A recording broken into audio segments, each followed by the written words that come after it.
NDA కూటమి ఉమ్మడి తూర్పు పశ్చిమ గోదావరి జిల్లాల పట్టభద్రుల ఎమ్మెల్సీ అభ్యర్థిగా పేరాబుత్తుల రాజశేఖరం గారిని ఈ నెల 27న జరగబోయే ఎన్నికల్లో సీరియల్ నంబర్ 1పై మొదటి ప్రాధాన్యత ఓటును వేసి గెలిపించే ప్రార్థన.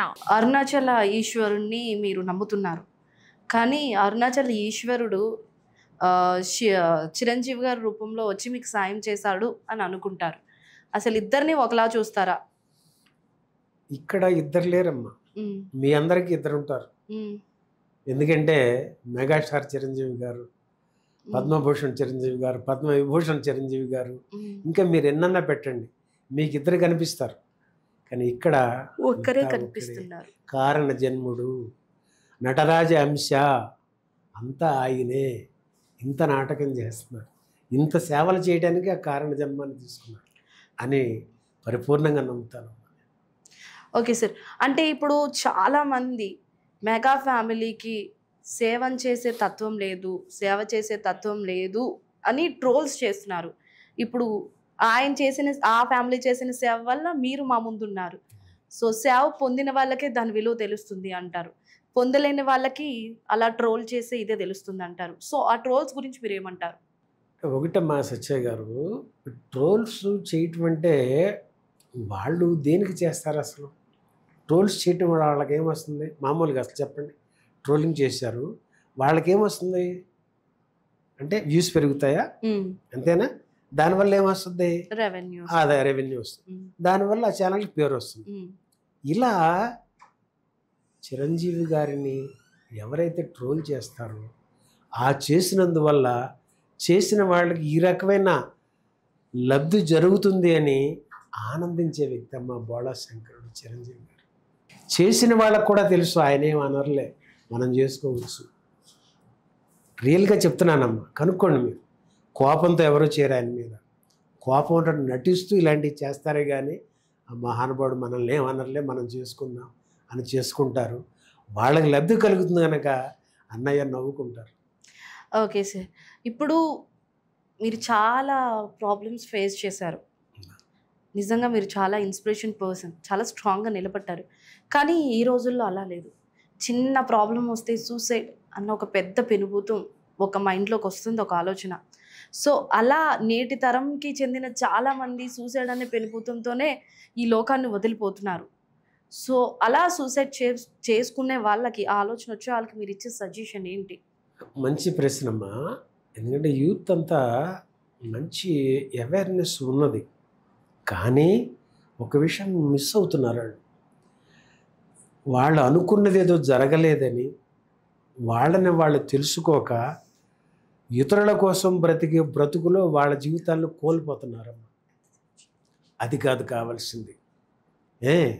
తనని తను తెలుసుకోవాలి. ఎలా తెలుసుకుంటారు? ఇందాక మీరు ప్రస్తావనలో నా కూతురు ఝాన్సీ లక్ష్మి సమస్య చెప్పాను నీకు. బ్రెస్ట్ క్యాన్సర్ 4th స్టేజ్, చిన్నపిల్లలు ఇద్దరితో. ఆ తల్లి 6 మాసాలే టైం చెప్పారు డాక్టర్స్, 4 ఏళ్ళు బ్రతికిస్తుందమ్మా. అంటే అక్కడ మన బాధ్యత ఏమిటి? ఆ పిల్లల కోసం నేను బతకాలి. ఆ ఒక్క విల్ పవర్ అది మనలో స్వచ్ఛంగా ఉంటే ఆ ప్రకృతి, ఆ భగవంతుడి రూపంలో, ఆ వ్యక్తుల రూపంలో ఒక ఉత్సాహాన్ని, ధైర్యాన్ని మనకి ఇస్తారమ్మా.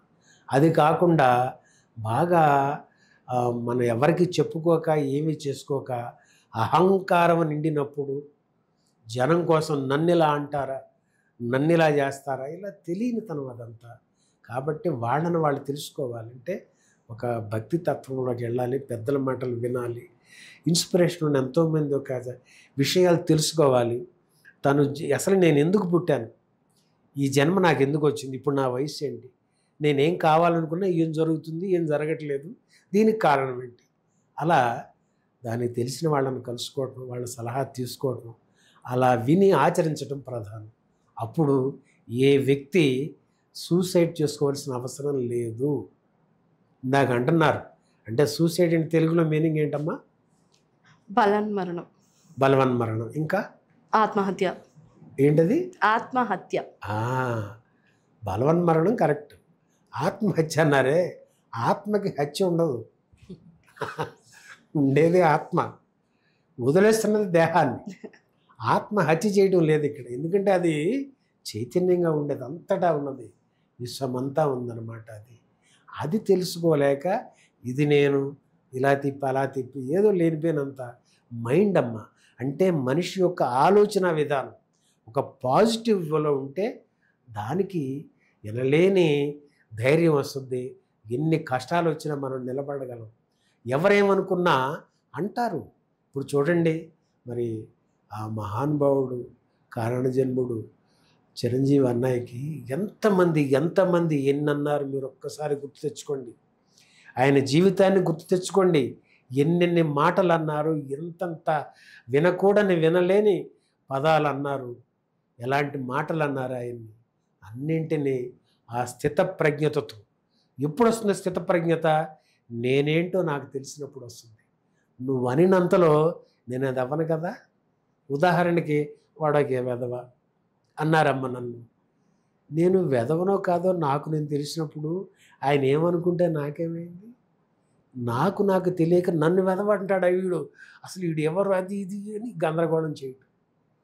నేను తెలియనప్పుడు, నేను తెలిసినప్పుడు ఆయనకు అలా అనిపించిందిలే, నాకు తెలుసు, ఓకే థ్యాంక్ యూ. సో అక్కడికి ఏమవుతుంది, ఆ బంధం కట్టు. ఎందుకు చేయాలి? ఆయన్ని ఇబ్బంది పెట్టకూడదు. ఈ వెధవతో ఆయనకి ఎందుకు అంటే ఏం జరిగింది ఇక్కడ? ఆ అరుణాచల రమణులు మనకి ఒక క్యారెక్టర్ని తగ్గించేస్తారు. ఇలా మరి అన్నయ్య ఎన్ని తట్టుకున్నారమ్మా. కాబట్టి అట్లా పాజిటివ్ ఆ థాట్లోనే ఉండాలి, ఆ పాజిటివ్ ప్రాసెస్లోనే ఉండాలి. అలా మరి అన్నయ్య గారు లాంటి వ్యక్తులు మనం ఆదర్శంగా తీసుకోవాలి. ప్రతి దానిలో పాజిటివ్నే వెతుక్కోవాలి. నెగిటివ్ అనే దానికి అసలు స్పెల్లింగ్ తెలియకూడదు. కనుక మీరేంటో మిమ్మల్ని మీరు గమనించుకోండి. తప్పులు చేయటం మానవ సహజం. తట్టుకొని దిద్దుకొని నిలబడాలి. ఈ జన్మ వచ్చినందుకు మనకేం రాసి ఉండేదే జరుగుతుంది. దాంతో ముందుకెళ్ళాలి. వాస్తవంలో ఉండాలి. గతం వద్దు, భవిష్యత్తు వద్దు. వర్తమానంలో మనం కరెక్ట్గా ఉంటే ఎలాంటి సూసైడ్స్ చేసుకోవక్కర్లా, బలవన్మరణాలు చేసుకోవక్కర్లా, ఆత్మహత్య ఎలాగూ చేసుకోవటానికి అది హత్య చేసేది కాదు. ఇదమ్మా నాకు తెలిసిన విషయం. ఓకే, చాలా thank you so much sir. మీరు మా స్టూడియోకి వచ్చి మీ టైంని మా కోసం ఇచ్చినందుకు, మా కోసం, మా ప్రేక్షకుల కోసం ఇచ్చినందుకు thank you sir. Thank you Satya garu. అలానే TV24 వీక్షకులకు కూడా నేను అందరికీ కృతజ్ఞతలు తెలియజేసుకుంటూ అరుణాచల